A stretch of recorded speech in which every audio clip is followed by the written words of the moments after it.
Hey, what's happening? All right. Hopefully, my audio is good.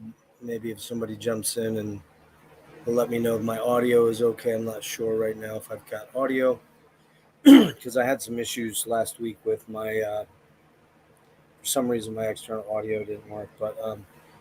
So this is kind of an impromptu live, which I realize it's 1 o'clock on the East Coast, so I'm not going to have a lot of people jumping in. Maybe some of the West Coasters will pop on, and maybe not. Maybe nobody will. But this is kind of a as it says, State of the Union, State of the Nation, State of the Channel sort of thing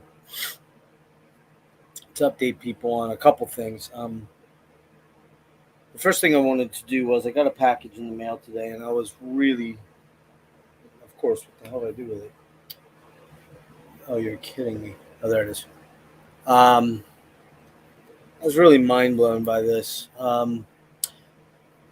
Back in January, towards the end of January, I did an interview with Greg Chandler from Esoteric. Actually, we did two parts to that.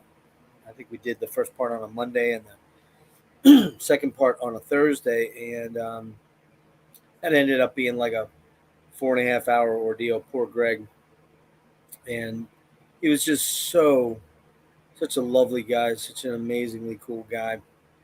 And after we ended, he hit me up with a message, an email, and said, "Hey man, what's your mailing address? I want to send you something." And as we had talked through the discography, I showed the stuff that I had, and I was missing one that I couldn't find. But long story short, I owned that. And he's like, "Well, hey, in this email, he's like, what stuff don't you have in your discography?" And I said, "Well, I don't have the new remix remaster of the Pernicious Enigma. I don't have the very first demo, Esoteric Emotions, uh,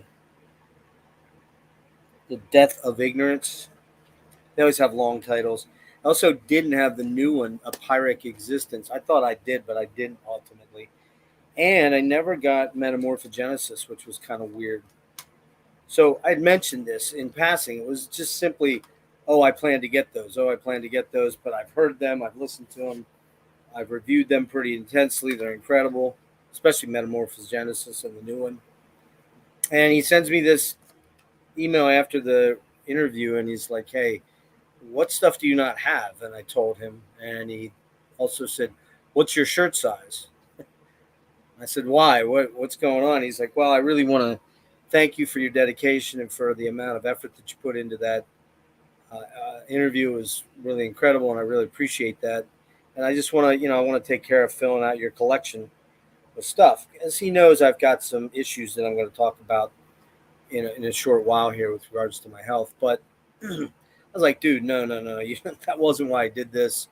In no way, shape, or form have I done any of these interviews expecting, hoping for, wishing for anything in quid pro quo. I'm doing these interviews because I love these artists. I love their catalogs. I'm talking to people I want to talk to. I got to be honest with you. If suddenly, I don't know, Paul Stanley or some major giant guy were to contact me, if it wasn't Rush or Triumph or some of my favorite core 70s or 80s artists, I just wouldn't be interested. I'm not doing interviews. I'm not interested in doing interviews that are about promo opportunities or that 2 minute blurb on whatever. I just don't care about that shit. Hey, what's up, Eli? What's up, Kyle? How you doing, guys? So I'm going to show a couple things, and I'm going to talk about the state of my. Hey, Nick, how's it going, man? I'm going to talk about the state of this channel, where things are likely going very, very soon, and then I'm going to talk about my health, because there's been some pretty disturbing and pretty fucked up developments regarding that. And I feel I need to set some facts straight to certain people that may think this my condition is bullshit and I'm a drama queen and all that stuff. I'm going to talk about that stuff. And not in an aggressive way, not in an attacking way. I'm just going to set a lot of things out there on the table so people understand what I'm dealing with on a daily basis. If you don't want to hear that stuff, don't watch. I don't fucking care. I mean, if you care enough to watch, great. If you care enough to feel empathy, great. But if you don't, you don't have to. I'm not asking you to. I never set up a GoFundMe. I never begged for money. I never asked for help, except for when I do my deep dives and my, my collaborative things. Then I ask for help, and I feel very guilty about that. We'll get to that shortly here. But long story short, so Greg sends me all this stuff. First of all, he sent me this, a Pyrrhic Existence shirt. Fucking killer, man. Such a killer shirt. It does say Pyrrhic Existence, but it's hard for me to stand up. And so yeah, he sent me this large in this, which I should be a medium, but that's part of what's going on with my health. I've put an insane amount of weight on from medication and also from this condition, so I've gone up to a large. I haven't been a large in 15 years. Something's just not right there. Anyways, he also then sent me, and these were all brand new in the shrink, the Ibon Metamorphogenesis CD, which is, I love this CD. Remember, Nick, we were going to do this. I guess probably not now, but yeah, the Metamorphogenesis CD, fucking killer. He sent me the Death of Innocence demo reissue remastered digibook. Look at this thing, man, from Aesthetic Death. Fucking these digibooks they did are just unreal. They're so fucking incredibly beautiful, man. So that's the the digibook on that, which I did not own that one. And then the two other ones that I didn't own he sent were the Pyrrhic Existence digibook, which I believe this is on Peaceville, right? Or no, Season of Mist, right? Season of Mist, yeah. Look at how fucking nice this thing is, man. I mean, God, this is gorgeous, man. I mean, seriously, these are fucking amazing, man. And then finally, he sent me the remixed remastered digibook version of Pernicious Enigma, which I freaking love. And again, look at that. Oh man, the artwork is so cool on this. These are the Aesthetic Death reissues. I think they came out in 1920, somewhere in that range. I should know better, but I forgot. I honestly forget when they came out. The artwork in this is fucking badass too, man. So again, this is 3 digipacks and the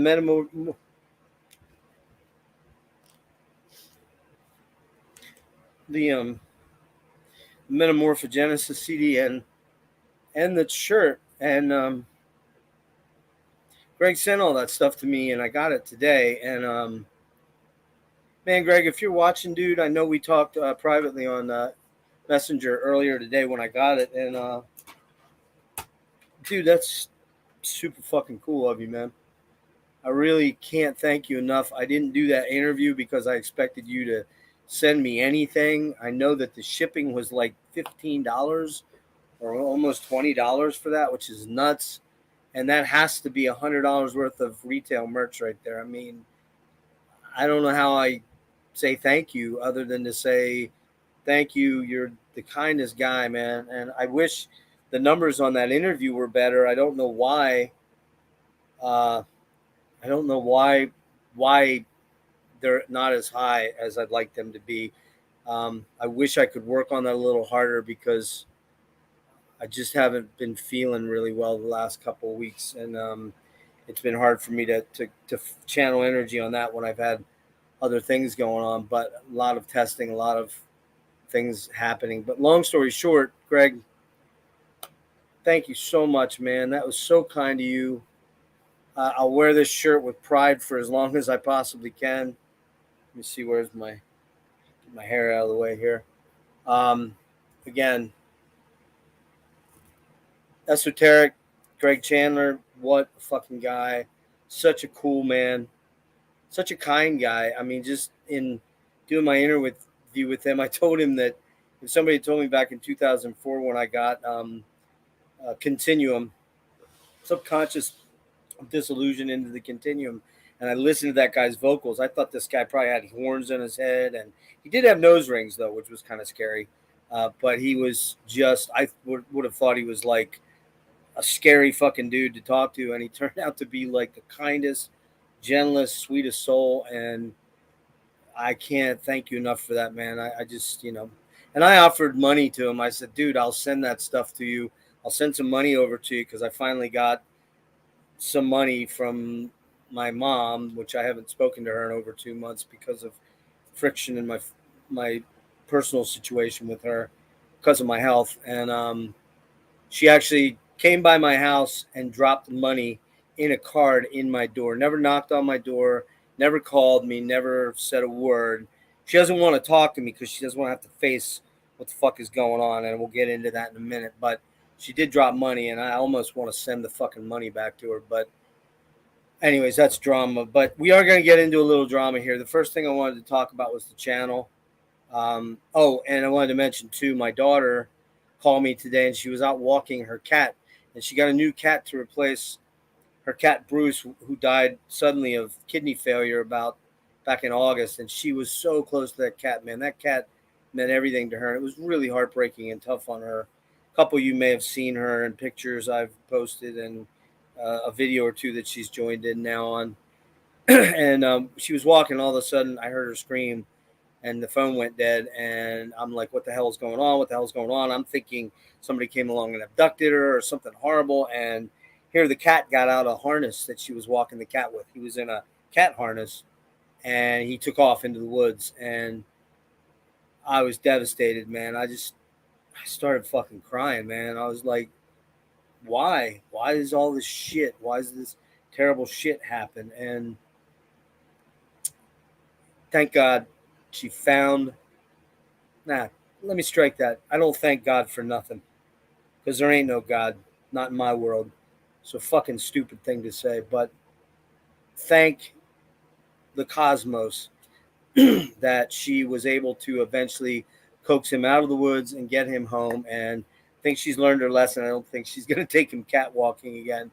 But I was so relieved when I got that message. The reason I'm doing this so late is because my sleep schedule is so fucked up that I generally can't sleep during the night because my neuropathy in my feet and my hands and my lower legs is so bad now that it doesn't matter how much gabapentin I take, which is their answer to not giving you opiates, which I understand because opiates are kind of the final door here that I'll have to walk through. But I can't sleep a lot at night. It's the weirdest thing. At night, my nervous system goes into some sort of hyperactivity, and I can't sleep. And so I was up 27 hours yesterday from 5 in the evening on Sunday until 5. No, not 27 hours, 23 hours. I fell asleep around 4 o'clock this afternoon. Slept till about 10-ish, somewhere in that range, and 10:30 maybe. And I got up, and I just, it used to be when I would sleep, I would feel refreshed somewhat, energized somewhat. I would feel better. That hasn't happened to me in months. And so, just bottom line is that talking about the channel real quick, I don't have any interviews planned. I have some feelers out for some people. I'm a little reluctant to take any more interviews on because they take a lot out of me. I spend hours and hours reading over old interviews, listening to old YouTube videos, listening to the catalogs, going through print interviews. I mean, it's extensive. I spent on Marissa Nadler, I bet I spent close to 5 days, just not 8 hours a day, but 5, 6, 7 hours just digging deep to find stuff that I could talk to her about that wasn't the standard bullshit. And the crazy thing about that is that that interview right now, the Marissa Nadler interview, which the poor girl, I don't think she was expecting a 3-hour interview. I told her maybe 2, and she's like, well, can we keep it at 90? And when we got to 90, I think she was enjoying the concept of the interview so much that she didn't want to quit, but I knew that she may have felt like she bit off more than she could chew. She just shared that on her social media today and said some beautifully kind things about my daughter, saying that it was the biggest thrill was meeting my daughter. Not meeting me, but meeting my daughter. But hey, Marissa, I love you. You know that. Thank you so much for your kindness to Maddie and to me, and for being a warrior and getting through that interview. You were stunning, and the interview's stunning. I almost got through most of the interview without saying the word fuck. I almost did it until the very end, and then I kind of unleashed. I felt terrible about that. But so yeah, that interview, unless tomorrow will be the 6th day it is posted, it is over 400 views, pushing towards 500, I believe. And maybe someone can double check my math there. I'm pretty sure it's close to 500 views. And without question, I won't be shocked if it turns out to be my most successful interview, which is crazy because I'm theoretically a metal channel and I'm theoretically a hard rock channel. And here I've got this folk, ethereal, dream folk, doom folk, whatever you want to call her genre, because she fits in a lot of stuff and has some metal adjacent stuff because she worked with Zaster and, you know, the guy from Cave In, Brodsky or whatever, Stephen Brodsky, and she's kind of Randall Dunn, who's associated with the Seattle doom earth scene and stuff like that. It's going to probably turn out to be my most successful interview, maybe. Right now, I think the most successful one is Kelly Schaefer at 602 views. But the reality of it is, these interviews they should have thousands of views. And I don't say that egotistically at all. Do I have an ego? Of course I do. We all do. All of us that are on here. Big shocker, big surprise. We all have a little bit of ego. We probably wouldn't be up here if we didn't, because we all feel like we have something we want to share, and we all feel like we can get up here and pontificate and talk about things that we love and things that we understand. And the thing that I will say is that, sure, I have an ego. Absolutely. Do I think I know everything? Fuck no. And I say that quite often in my videos and interviews and in my interactions with my fellow people, you know, that I deal with. People like Nick from Thralls of Metal, completely egoless, entirely egoless. You know, I see who else is in here. You got Marty, completely egoless. You know, other guys are a little bit more subdued about it. You know, Eli and Rick and Nick, Logan, they're a little more low key in terms of how they come across. But I come across like a bull in a china shop sometimes, and I don't fucking make any apologies for that. I don't make any apologies for that. Okay, I'm not going to do that. It's who I am. It comes from a place of joy and happiness and generally a pretty decent level of education on what I'm talking about. Because if I don't know what I'm talking about, I rarely engage in it. You know what I mean? I'm not going to get into talking about one-man black metal bands I know virtually nothing about, and I'm not into that scene very much on, because why would I do that? What's the point? I don't enjoy that shit that much, so why bother? But yes, I do come across as a guy with a bit of an ego at times. And I'm not gonna apologize for that. It's who I am as a person. But I'm not a bad dude, and I'm not a really awful kind of fucking guy. But I also don't have a problem calling a spade when I see it, and by that I mean calling something out when I see that it's fucking. I don't agree with it or I don't like it. Okay. Generally, it's just my opinion. I don't attack people usually. There's only been like one guy that I've really attacked in this community, and that we all know who that is. And I've kind of stopped with that because he stopped doing a lot of the bullshit that he was doing that upset me. Are there people in the metal community I'm not as fond of as others? Sure. And I realize that I'm a bit of a, you know, you either love me or hate me. I think that's kind of where that comes down on. Some people, generally, I think most people tend to like me or love me a bit.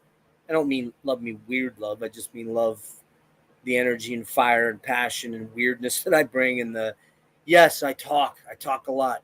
I have ADHD. I also have a disease that's destroying me. It's killing me. It's killing me fast now. And as a result, I honestly, when I get on streams or I'm on a deep dive or something, I feel like I'm 2 steps ahead of the Grim Reaper right now. And so I'm running hard to keep ahead. And so I talk a lot because I want to get all these ideas out before I can't, because that time's coming. Now, real quick on the channel, and then I'll address my personal medical situation in a more deeper fashion for anyone that cares. And if you don't care, you can bail out. You can watch it later, whatever. That's up to you. You cannot watch it. You can say I'm a faker. You can say I'm a drama queen. Whatever the fuck you want to do, you can do. I don't care. Hey, what the fuck? Get out of here. Holy shit. Now there is a stranger from my fairly recent past. That is my buddy Zach, who I worked with at AutoZone for a couple years. Work might be pushing the thought process. I'm not sure. That might be a little bit of a stretch. No, we worked our asses off sometimes for virtually no fucking money, by the way. Corporate America, fuck you, man. Anyway, yeah, Zach and I had a lot of good times. That's crazy that you're in here, buddy. Good to see you, man. At least I know if you're in here, you're not driving. Of course, you could be driving and doing this at the same time, which terrifies me. Anyways, I'm getting tangential. I apologize. So back to the channel. So the last 3-4 weeks, ever since early February, maybe late January, I've noticed a tremendous decline in my overall physical capabilities. Stamina, being upright, walking, showering, preparing food, eating, going to the bathroom, breathing, sleeping, all the things you need to kind of do to continue living. I've had tremendous decline in those things ever since right around, honestly, right before Christmas, when I went up to see my third neurologist, who said, yeah, I don't know exactly what the hell's the matter with you. I'm going to send you out to Cleveland Clinic or Mayo Clinic, because those are the people that are going to help you finally get an answer. Do you know how long I've been hearing that?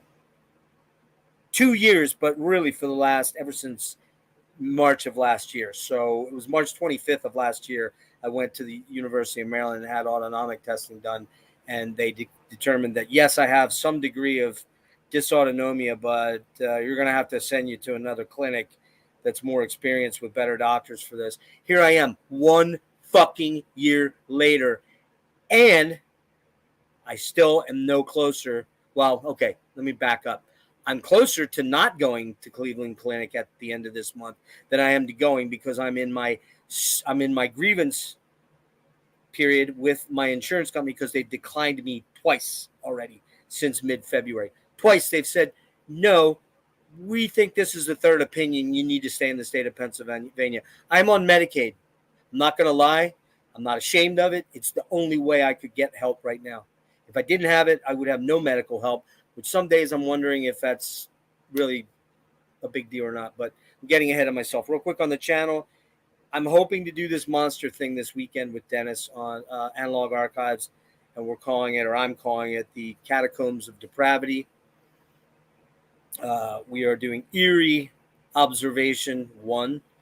We're going to talk about, we got a series of questions that I kind of put together. Where, when, how of horrors. How'd you get into it? What was the first thing you remember? What's the first thing you saw? What are some of your earliest memories of horror? Why do you enjoy horror? Why do you stay with enjoying the genre of horror? What subgenres are your favorites? And then we're going to do a show and tell of 5, 10, probably no more than 10, 5 to 10 of our favorite pieces from our collection. That is going to be with Don Anderson from Agalock Sculptured. and that will be with Dennis from Analog Archives. And then what we thought we would do is, I doubt it's going to be bi-weekly because I don't think if I'm here, I don't know that. Honestly, I don't know that I'll be here long enough to do more than this one episode. But if I am, what we want to do is open it up to bringing some other people on, maybe other musicians, maybe other people in the music field, and then possibly some of our good friends that are horror specific. Like for example, like I know Eric Bauer likes horror stuff. I believe he's kind of a horror dude. Dennis had mentioned chromium dioxide, Philip, I believe, and he's definitely a horror dude. And there'll be other people. Nick, of course, you're a horror dude, so you'll be appearing, assuming we can get in more than one episode. And I'm not promising. I just don't honestly fucking know. I just don't know. The other thing I really want to try to get done is Kellen and I are talking about doing a Neurosis deep dive, which would probably be the 25th of March. I try not to think that far away because it seems like it's a year away from me, 25th of March. And that's only not even 3 weeks, right? But that seems almost impossibly far away for me to even think about. I'll hit comments in a minute, guys.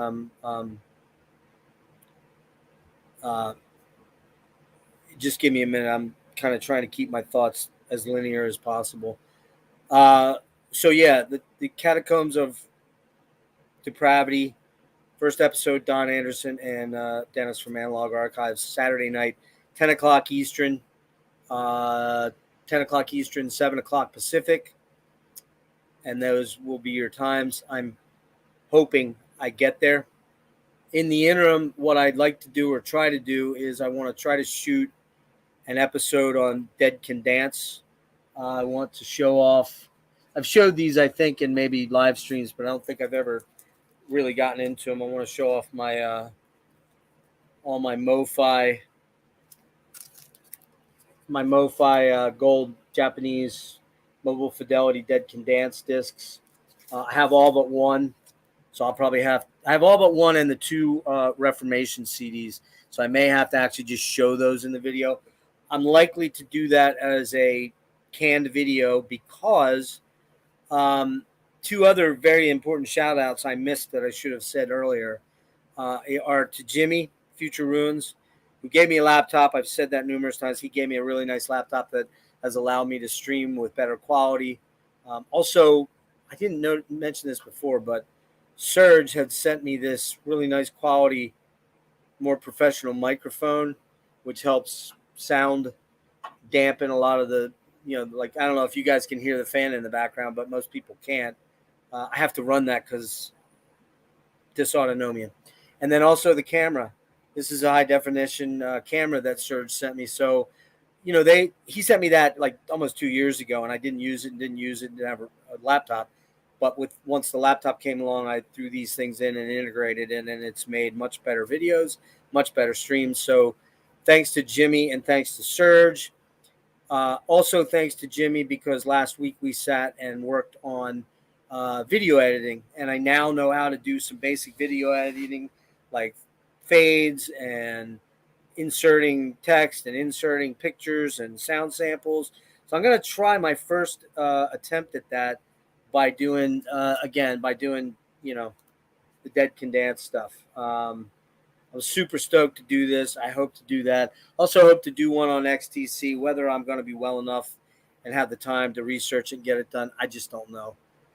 So Jimmy, you're probably not watching, but when you do, or if you catch this, dude, I fucking love you, brother. You're so fucking awesome to me, man. And your friendship has meant the world to me this last year or plus. And thank you so much for giving me those things. I know it was an old laptop and you were going to chuck it or give it back to work or whatever, but still, it's kind of made my videos in my life a lot simpler. And thanks again to Surge for the audio and video equipment. Last, but very much not least, is the Dreadful Minutes guy.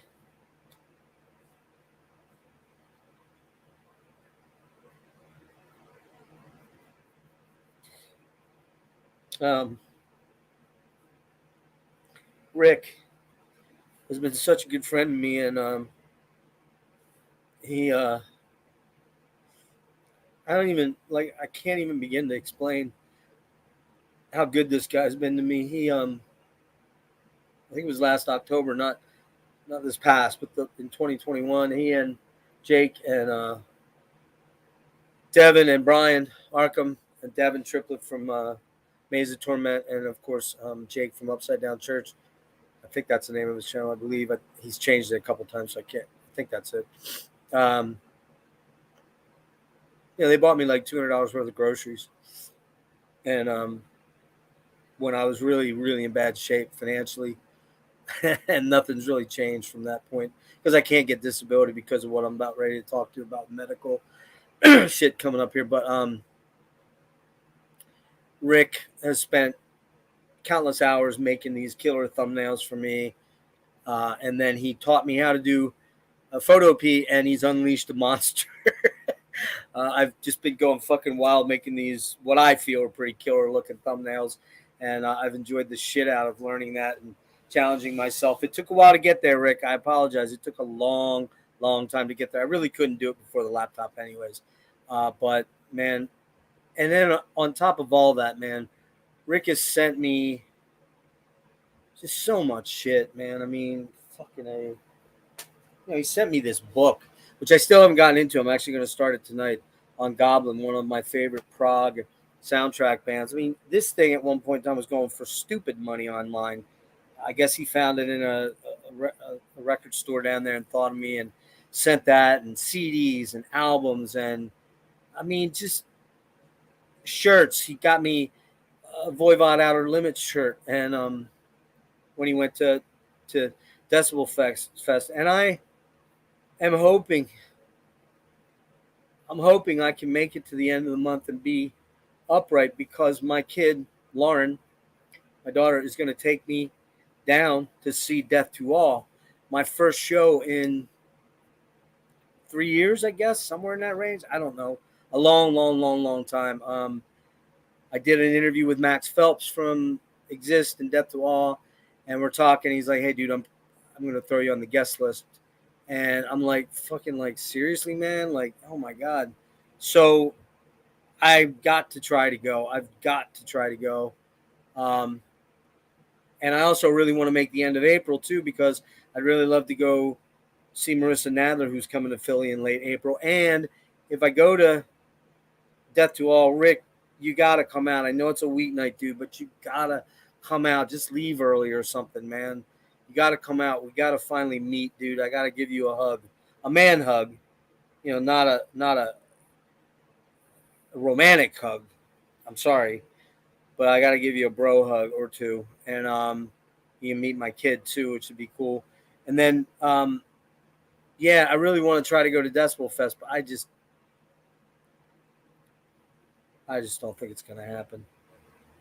I just really don't think it's gonna happen. But so Rick, Jimmy, and Serge, you guys, I just don't know what to say.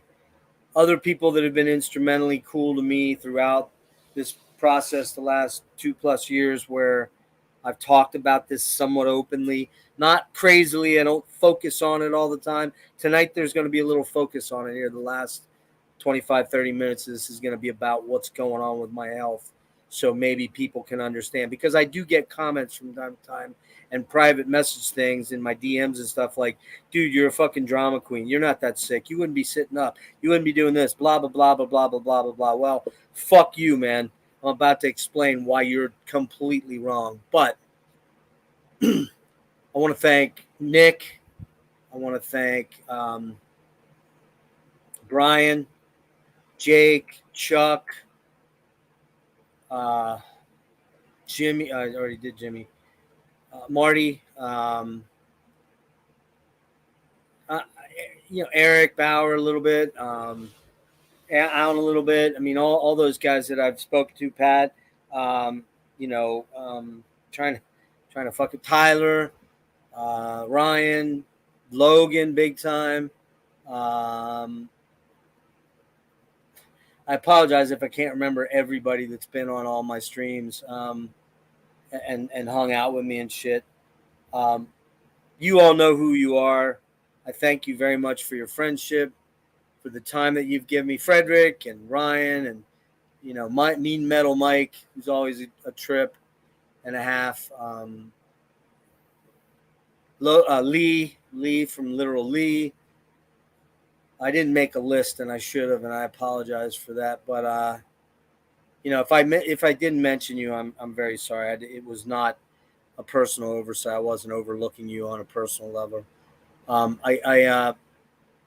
There's been a lot of good people have come into my life the last 2.5, 3 years that have been very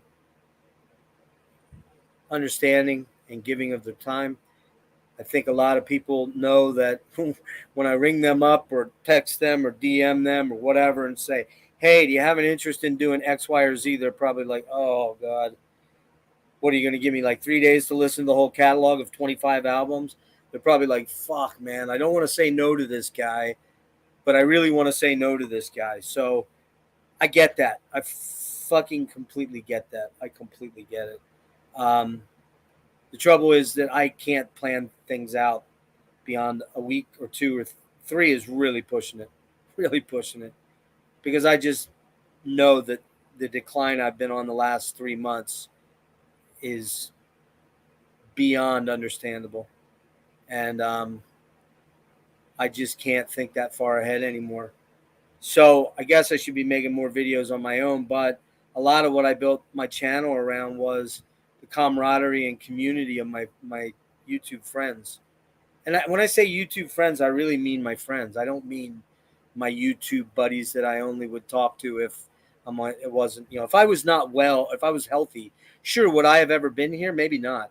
If I was healthy and working and had money and a job, would I be less involved on a daily basis? Sure, of course.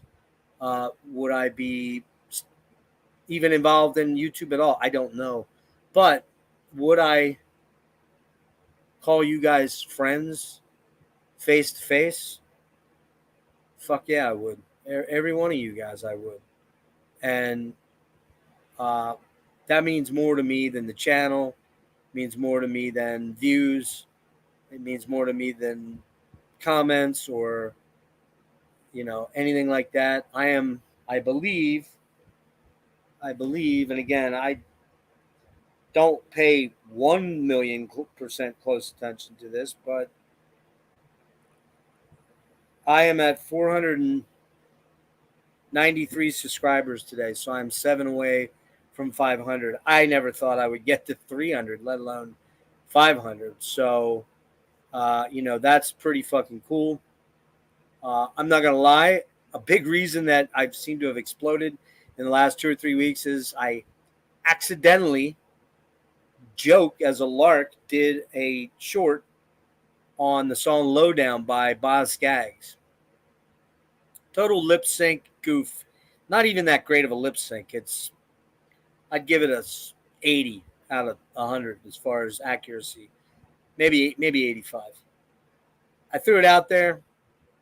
Didn't think twice about it, because prior to that I was using the shorts as intros to my deep dives or to my interviews. That was it. I wasn't goofing around doing any lip syncing fun things. And I did that one. I have no idea why, but I love that song, and I threw that out there, and it blew the fuck up. I am close to 10,000 views on that short. What? Like, what? So, you'll note that I started doing quite a few. No, Rick, you're not buying anything. Don't buy me anything. There'll be probably tomorrow or the next day I'll have the 7 subs. I'm not worried about that. Although I do see every now and again there's fluctuations, and who cares? You come, you go. That's fine. I don't care. It's Boz Scaggs. It's the magic of Boz is what it is.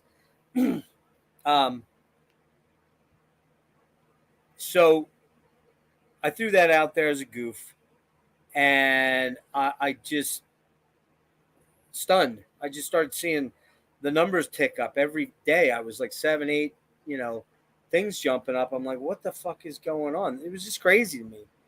And so I ended up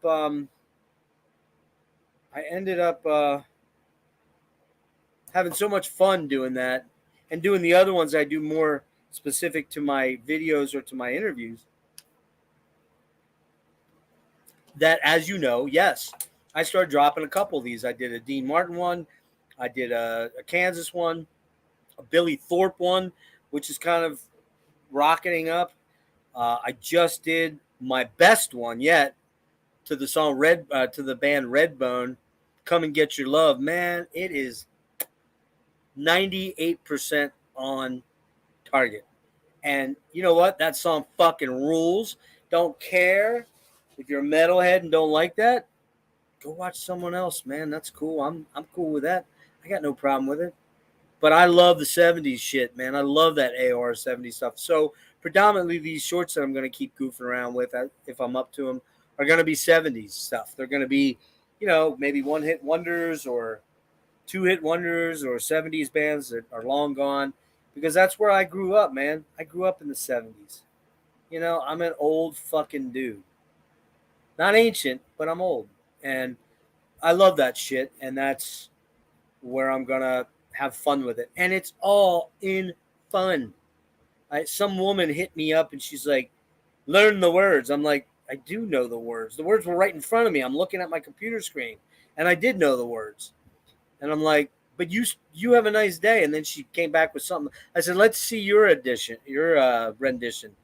I could do it better. So could thousands. I'm like, well, cool. Go fuck yourself and have a nice day.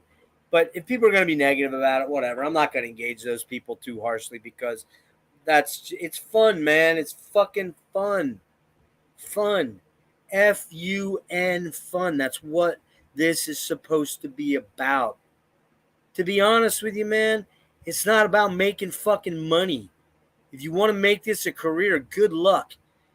You're going to be like in the 1 or 2% of the YouTube people that may make it. And if you are doing just metal, forget it. It's never going to happen, man. I don't know of any metal channels out there that have millions of subs.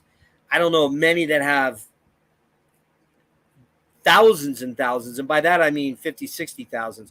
Yes, Ken has 12 or 13 or 18 or whatever he's got. This is pretty big because he puts demos up primarily. Nick, you've got a lot, quite a lot. Your whole thing is centered around doing the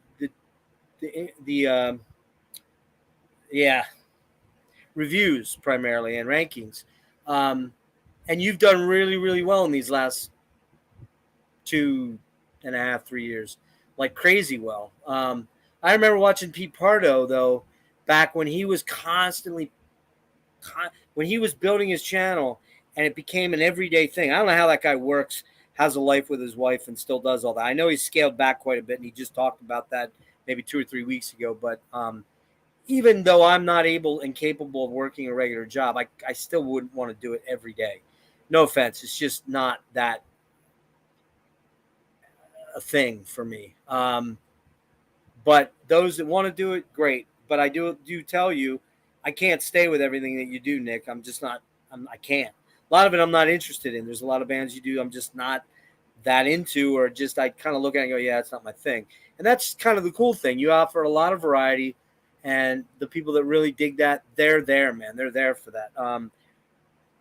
Myself, I have been ramping up the amount of stuff that's been going on a lot. And I've had people say to me, I can't keep up. Well, I get that. If you want to go back and look at the stuff, it's there. It's there probably in perpetuity when I'm not here anymore. And that's another reason why I've been doing a lot of this stuff, man. I want to build up a bank of stuff for my friends, for my family, in particular my kids that maybe want to go back and listen to me talk about these things and see my passion and go, that's my dad. He was a cool fucking guy. But I realize a lot of people can't keep up, and I understand that. I can't keep up. And that's kind of what this video is about. I just think I see things. Suddenly I'm hitting a wall physically,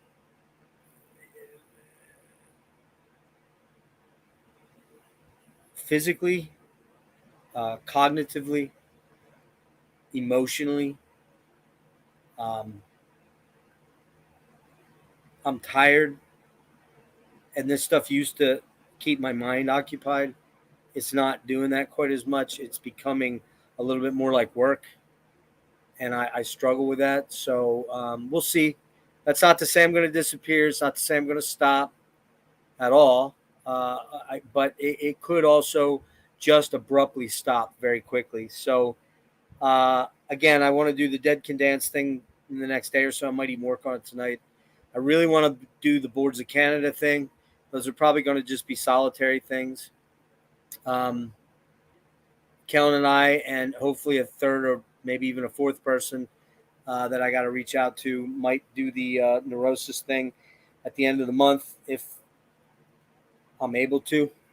And then we got the horror show thing. And then the last thing to mention is that my daughter and I, two other things.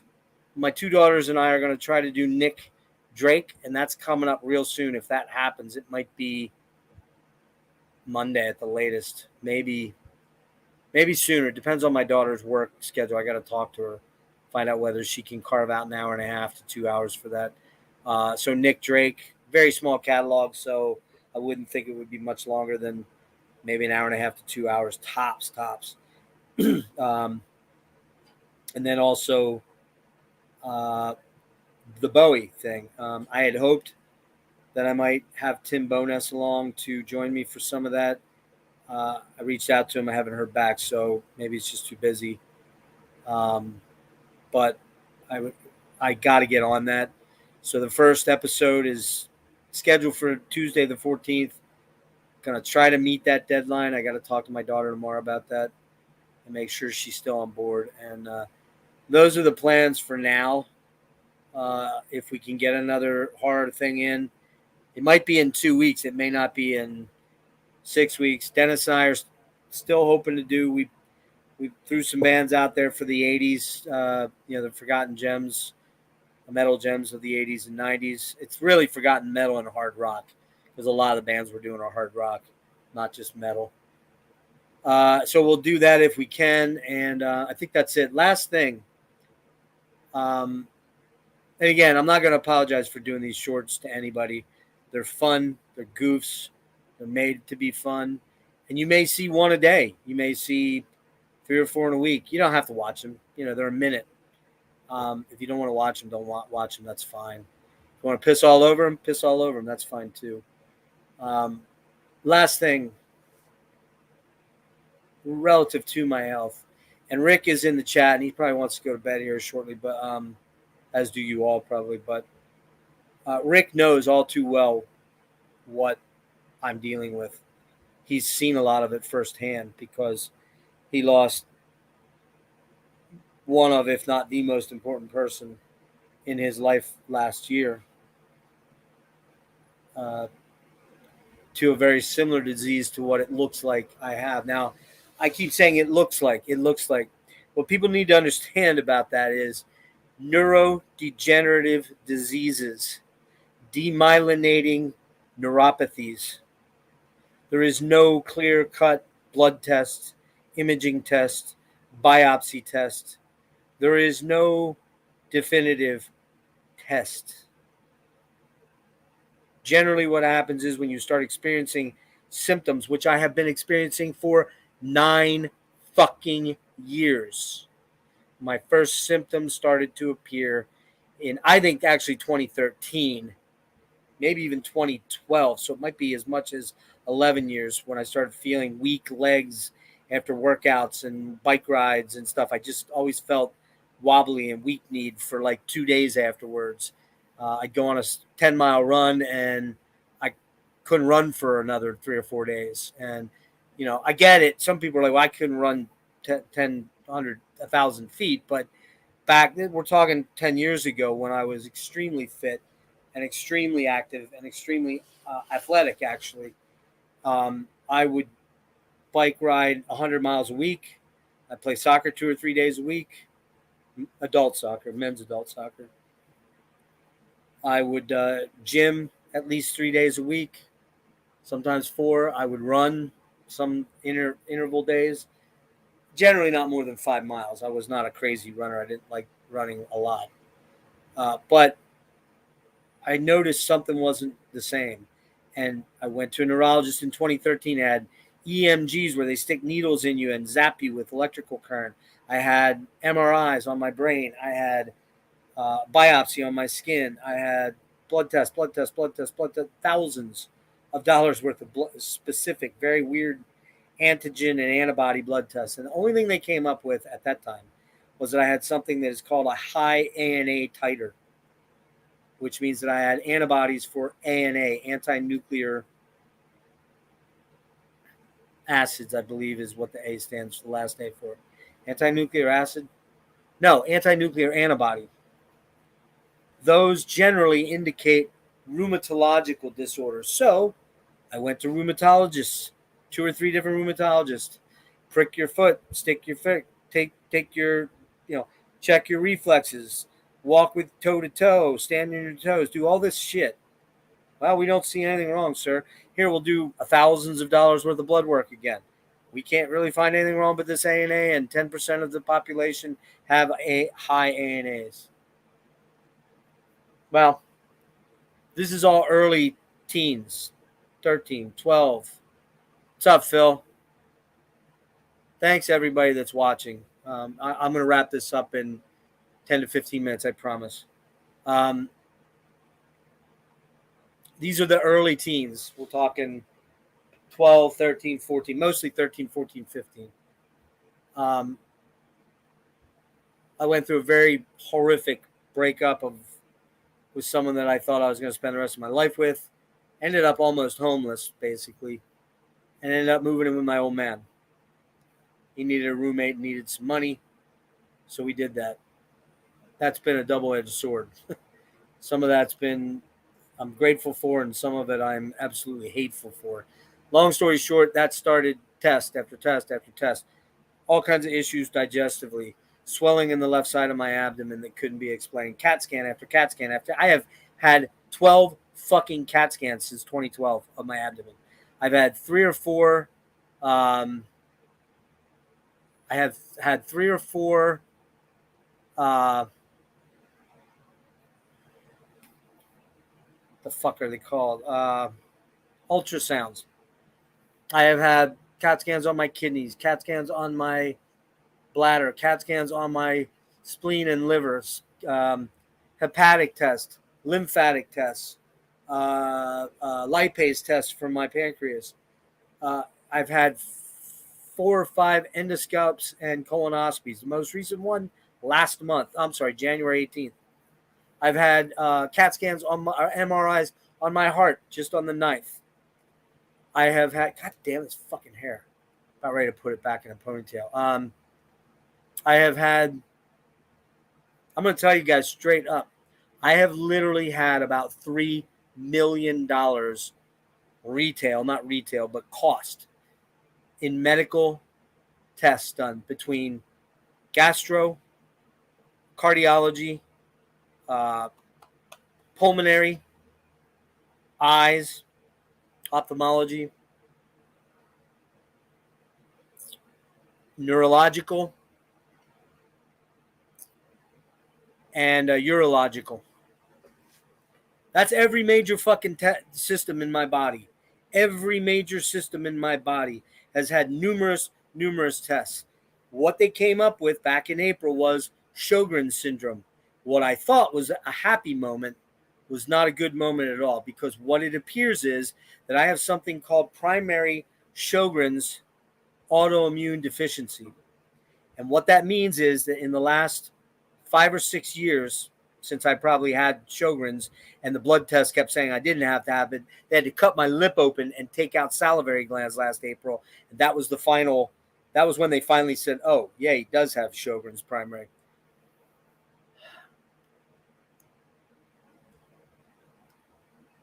I've had things shoved up my ass, shoved in my penis, shoved down my throat, in my eyes. I've seen 30 fucking doctors or specialists. 4 neurologists now. 3 gastroenterologists. No, 4. I'm sorry. 4 gastroenterologists. 2 urologists. 2 different GPs. I've gotten second opinions. And technically I am on my 3rd with Cleveland Clinic. Unfortunately, for my insurance company, they're not seeing it the way that my doctors all are seeing it, that I have to see an autoimmune neurological specialist here. So I've been denied twice by my insurance. On the 21st, I have a hearing, a grievance hearing, and I finally get to speak at my grievance hearing. At least I think I do. I finally get to tell them what it's been like living with this illness now for 11 years, maybe, but most intensely for the last 3. I get to tell them how difficult it is for me to even get out of bed to walk to the fucking kitchen to get something to drink. I get to tell them when I drink a bottle of, a bottle of water this size, I may literally have to piss 4 times in the next hour from 16 ounces of water because of what the nerve damage in my bladder. I will have to explain to them how when I eat food, it lays in my stomach for as much as 12 hours. And now I seem to have diabetes as a result of the sugar balance in my body not being correct. I just found out last week I probably have diabetes. That might be the problem for the weight gain. It's definitely part of the urination issues. And I apologize. This is going to get a little bit detailed. So, hi, Amelia. You missed the early part of the thing where I showed some gifts that were sent to me, and then I talked about what's going on the channel. This is about my health, which I don't know if you really know much about or care to know much about, but if you stick around, you're going to hear. The symptoms I am constantly plagued with are dizziness, disorientation. When I say dizziness, I'm talking about I can be sitting and I feel like my body is moving. And when I reach for something, it feels like my hand keeps traveling and moving. When I pick something up, it doesn't feel normal.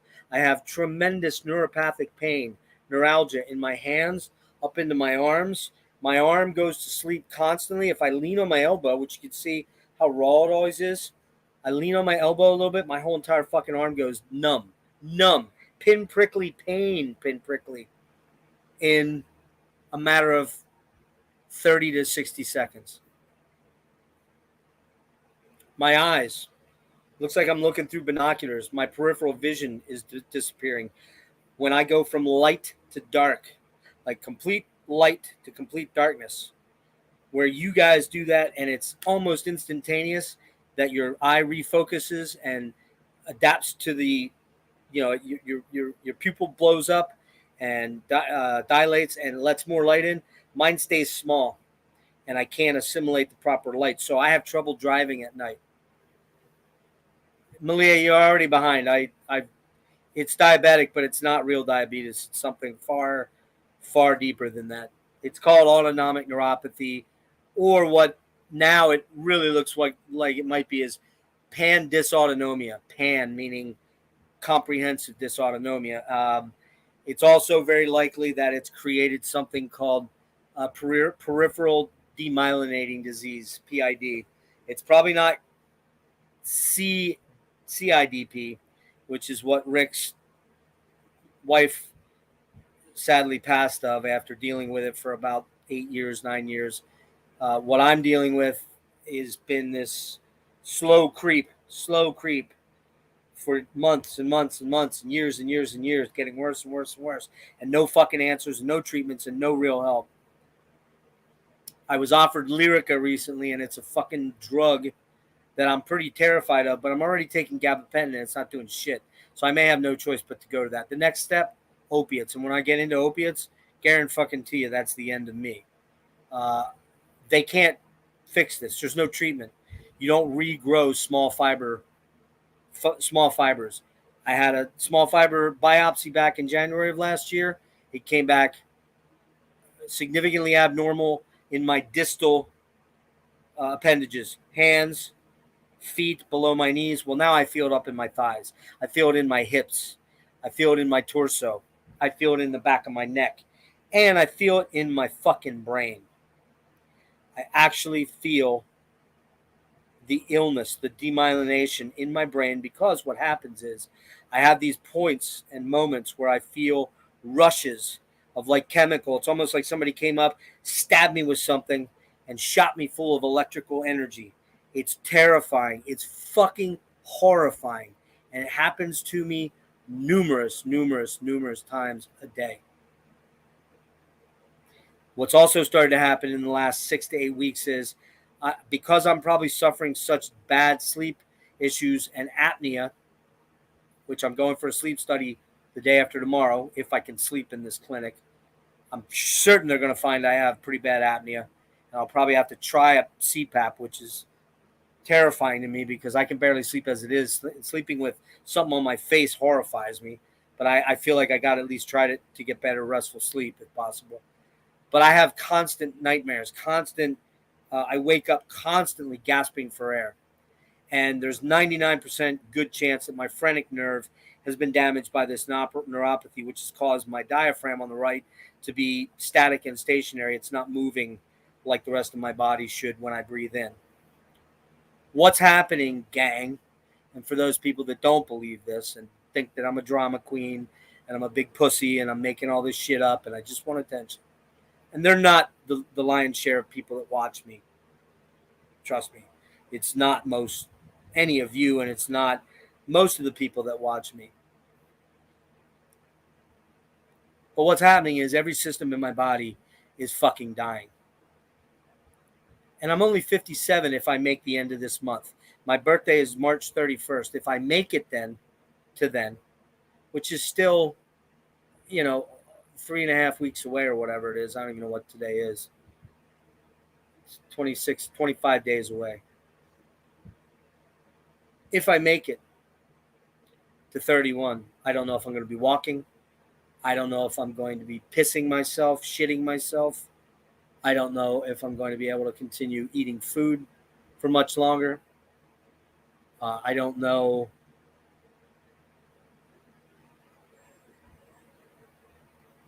if I'll ever be able to go out and do any normal activities anymore, because in the last week to 10 days, I've barely been able to get to the bathroom in time or get to my kitchen and make something to eat and crawl back into bed.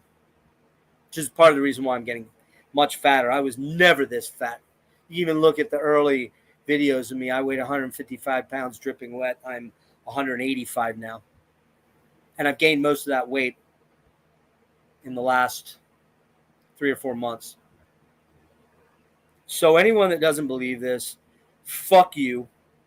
Fuck you, fuck you, and fuck you. And if you have a problem with that, leave, go elsewhere. I've never once asked for money on here. I've never said, oh, I should set up a GoFundMe account. I've never said anything to my kids about doing that. I've never gone to anybody for money to help me out. People have offered it. Rick, in particular, if he's still here, has been more than kind. My kid, my oldest child, Lauren, pays the monthly StreamYard fee because she wanted to see me continue doing this creative stuff, and she just got a great job, and she can afford the $25 a month, so I can have larger live streams. I can save stuff. I can edit. I can do backgrounds and all that stuff. So thanks to her, or I wouldn't be doing this. I wouldn't have the hours. I'd only have 20 hours as opposed to unlimited hours. So there have been people out there that have helped me. Marty has sent me cool stuff. He sent me a big package of stuff last May with, the newer Panopticon in it. I've already spoken about this. Rick sent me so much shit. It's crazy. Brian sent me some things. Jake has sent me some things. Nick sent me a shirt from Thralls. So, there's been kindness from my friends, and I appreciate that. But if any of you think I'm faking this, man, fuck off. Because you're not my friend if you think that. None of this is fake. None of this is dramatized. This right here is the most drama I've gotten. I've talked to a few of you privately, and I've even cried a couple months ago with Logan and Rick and Brian. I just broke down, man. I couldn't keep it together anymore, man. I truly do not feel I'm going to be alive beyond April.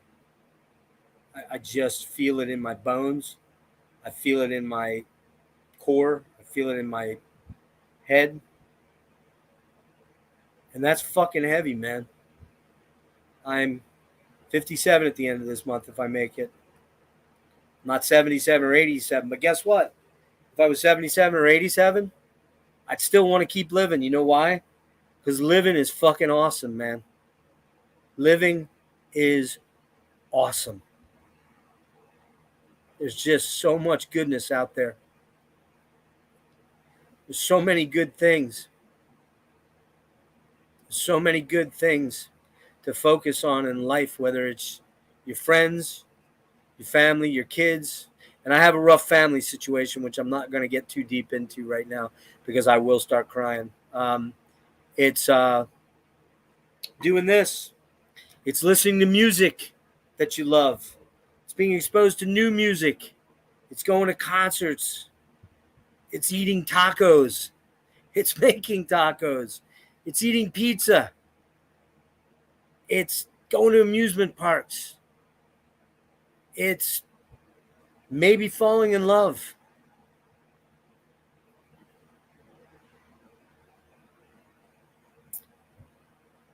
Because loving somebody is really fucking awesome, man. You can't do that if you're dead. You can't do that if you're dead. Being loved.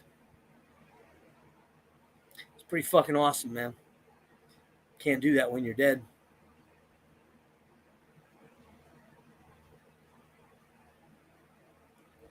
So I have a very fucked up couple weeks coming up. If I get through them, I have to go to the sleep test on Thursday. I have a bunch of blood work to do again. On the 16th, I have a cervical MRI of my spine, which I think is going to prove massively huge. And I may be having, I asked for this. Who does this unless you're not well? I asked to have a lumbar puncture so they could look for these certain proteins that are not supposed to be in your CSF, your cerebrospinal fluid. No one came to me with that. None of the 4 fucking neurologists I've seen ever said, we need to do this. I'm the fucking patient, and I'm coming to them going, why has this not been done? Why didn't we do this a year ago? God damn it. Fuck. Sometimes long hair sucks. Anyway, yeah, living, man. Living. Be grateful you are alive, people. Be very fucking grateful. I'm not a God dude. I don't believe in God. And if there is a God, he's a cruel fucking piece of shit. And he can fuck off.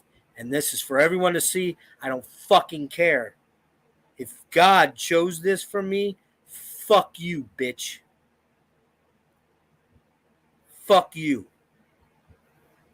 But I'm not a God guy. So I'm not going to go praying and, that Jesus is going to help me out of this or God's going to get me out of this. That ain't happening. I've had dark moments where I've been right on the edge, ready to say I'm done. Had a gun barrel in my mouth numerous times the last year. Couldn't do it.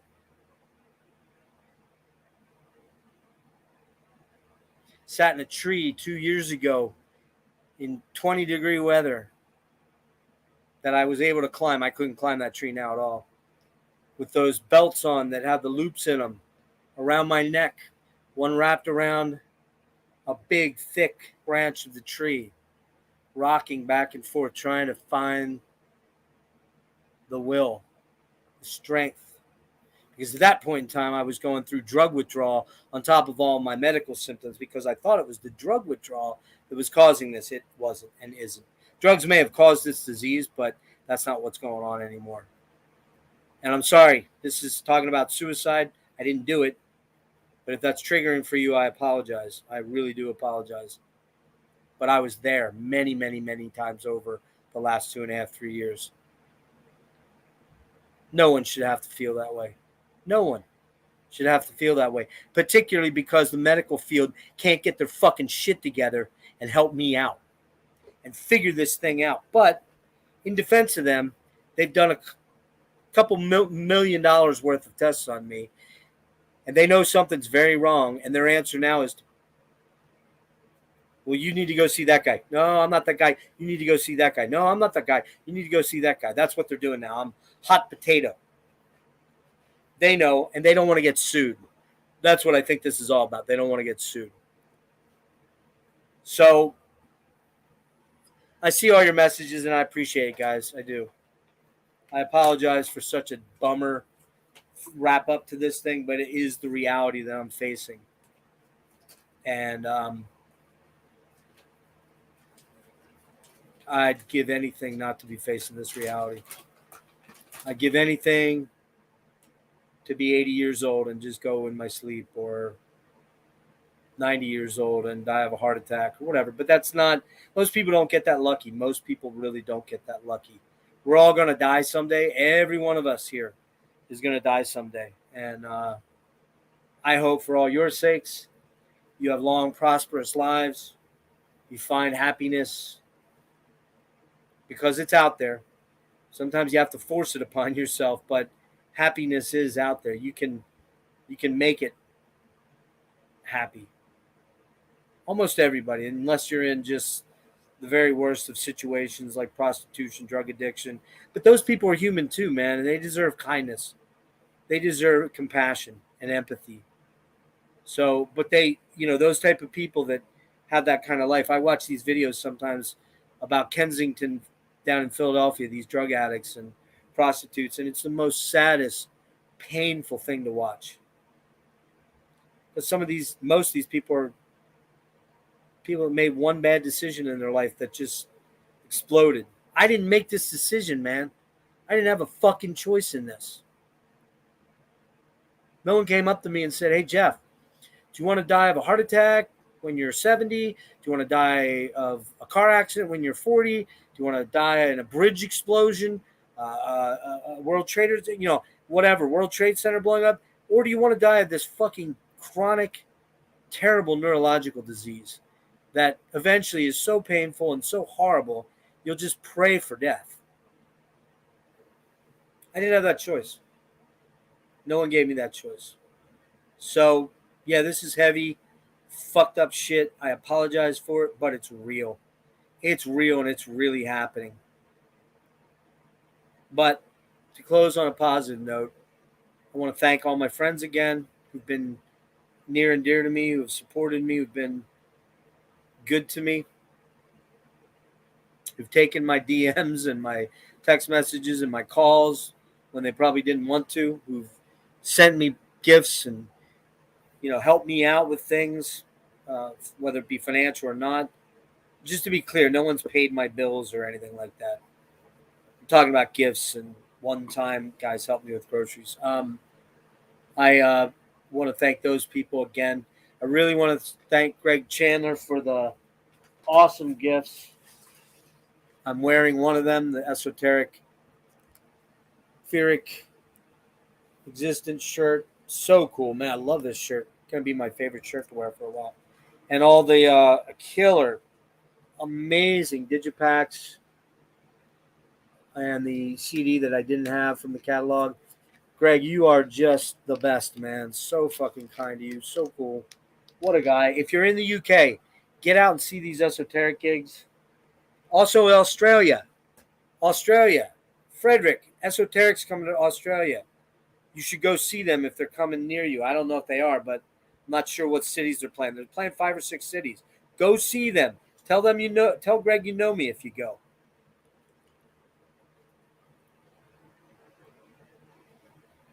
Sorry, my Sjogren's dryness is kicking my ass. I think that's it.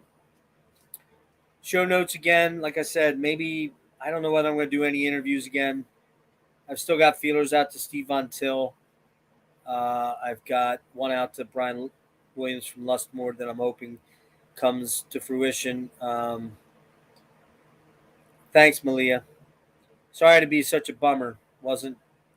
I said at the beginning this wasn't going to be a pleasant, good time stream the whole way through because I was explaining my medical condition. Yeah, David Bowie, hopefully. Dead Can Dance, hopefully very soon. Catacombs of Depravity. which is the horror show, and I think that's it. Is that it? Oh, Nick Drake, hopefully, and Neurosis. Those are the things in the immediate future, maybe in the month of March. More shorts. I'm going to do some more shorts, whether you like them or not. Don't watch them if you don't want to watch them. To all the new subscribers, thank you. There's a lot here. Yeah, this is a heavy thing to take in. I apologize for that. It's the reality. If you've watched any of my channel over the last 2+ years, you'll know that I've had some type of an illness that's been very difficult to diagnose, and that I've had some really rough, difficult times. Anyway, thanks, Wyatt. I appreciate that, buddy. I really, really do. You've had your own struggles, buddy. I mean, if I'm not incorrect, you had a stroke at a very, very young age, and that's a heavy thing to have to deal with something in my 20s. I never would have ever anticipated going through what you've been through in my 20s. I was out, running and jamming and trying to hook up with chicks. No offense, that's just what I was trying to do. And getting through college and starting, a family in my late 20s. But anyway, I love my kids. I want that out there too. I love my daughter Madison, my daughter Lauren. You guys, you keep me alive. You're the reason I haven't. Oh, brain hemorrhage. Okay, that's even worse, man. Wow, that's heavy. But anyways, back to my kids. You guys are what keeps me here and keeps me going. And I love you, dudes. And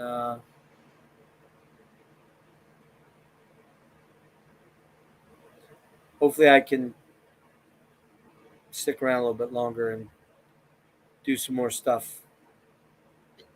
Thanks, Ryan. I appreciate that, buddy. It's a very heavy thing to lay on young guys like you and Wyatt. You're young. You're just getting into life and just starting your life. And yeah, craziness can happen. Accidents can happen. Things like that can happen. But I'd hate to burden you guys with old man stuff, which, sad to say, once you get in your 40s and 50s, man, things change. Things definitely change. And the specter of death becomes a much more real thing to you because you either lose people close to you that you knew, friends, family members. You start losing family members. And let's look around at how many losses we've had. Jeff Beck, Gary Rossington, shit. Of course, I'm going to draw a blank. You guys can fill in the blanks there. Lots and lots of rock gods, that are dropping in their 70s, 60s even. It's a lot of our heroes are going to start leaving. I mean, particularly if you're into 70s and 80s rock, that kind of shit's going to happen. There's a lot of these guys are in their late 60s, 70s, 80s.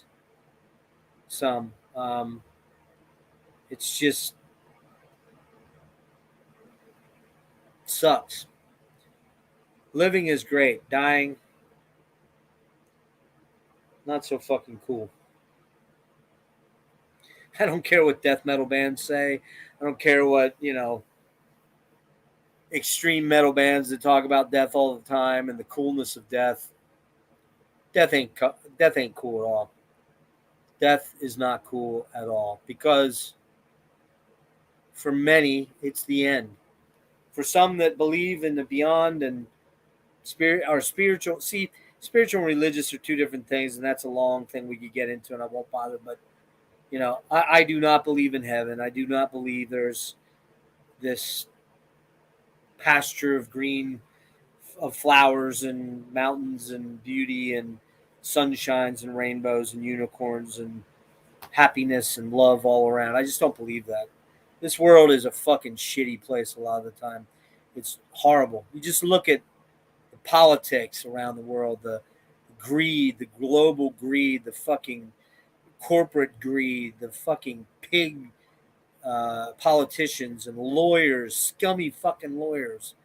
Good Lord, that guy down in South Carolina that just got just got life in prison for killing his wife and kids. I watched a lot of that trial. That motherfucker was the dirtiest, rottenest human being you could ever fucking think of. Lawyers. I got to be honest with you, man. Doctors, not impressed. Not at all. Not even a little bit. A lot of them are just throwing fucking darts at a dartboard. And if they're lucky, they hit something. If they're not, well, you're bad misfortune, buddy. So, anyways, that's kind of it. Constantly have numbness in my hands and my feels like I'm wearing mitts, oven mitts, or gloves or something like that. So my feet are terrible the last couple weeks too. So listen, guys, thank you for those that stuck this out and hung out. The first part of it's a little more positive. The latter part of it is a little sad. If you're going to come on and watch this and you're not a regular or a friend of mine and you're not a regular channel watcher and you're going to want to shit all over me because I talked about my health, go fuck yourself. Go fuck yourself. And don't engage me. Because I got nothing to lose. Nothing. So don't engage me. I'll just delete you. And if you come back and you post bullshit, it'll get ugly. Those of you that care about me and that like what I do and enjoy what I do, love you guys. And please, if you haven't, go watch the interviews. Please check them out. Even if you don't watch the whole 3 or 4 hours or whatever it is, 2 hours, check out some of it. Leave a like and a thumbs up. Because that stuff apparently does really help. Because the more I've been getting those, the quicker my subs have been going up. It's not the end of the world. I don't really think I'm going to get too far beyond 500, but I didn't think I'd even get to 500. So it's kind of cool that that's happening. Yeah, Saturday night, 10 o'clock, The Catacombs of Depravity, Eerie Observation 1, Don Anderson and Dennis, OG Press from Analog Archives. I think that's kind of it. The rest will come out when I'm ready to have them come out. The Bowie thing is tentatively Tuesday night. I got to get with my daughter to make sure that's right. And everybody, give a thumbs up for the fact that my daughter found her cat today. That's the best news of all, because had she lost that cat, man, it would have been devastating to her. Just as an aside, assuming we get the Bowie thing done. Oh, Jeff Buckley's in there too. Forgot about Jeff Buckley. That's coming hopefully soon too with my daughter Maddie. The one on Nick Drake, which I'm hoping to do by the end of the week, maybe Friday night. And it won't be long, so I'd probably do it before Heavy Metallurgy did their thing, or if I do, it would only interfere with an hour of it or so. But I don't steal a lot of Marty's people, I don't think, so I'm not really worried about that. But if we do the Nick Drake thing, it'd be my daughter Madison and my daughter Lauren. Maddie and I probably will tackle David Bowie. Still going to try to coax Tim into it, but I don't feel like that's going to happen. So anyway, guys, thank you. Love you guys. Appreciate it. Have a good night. Sorry to keep some of you up. Some of it's daylight where you are. Frederick, I'm looking at you. Ryan, you're always up. Malia, you're up late. You should get to bed, girl. And Nick, you're always up. So I guess the rest of the people dropped off. But appreciate all of you. Love you guys. Thank you so much. And remember, life is incredibly worth living. And if you have your health, man, you can pretty much do whatever you want to make yourself happy.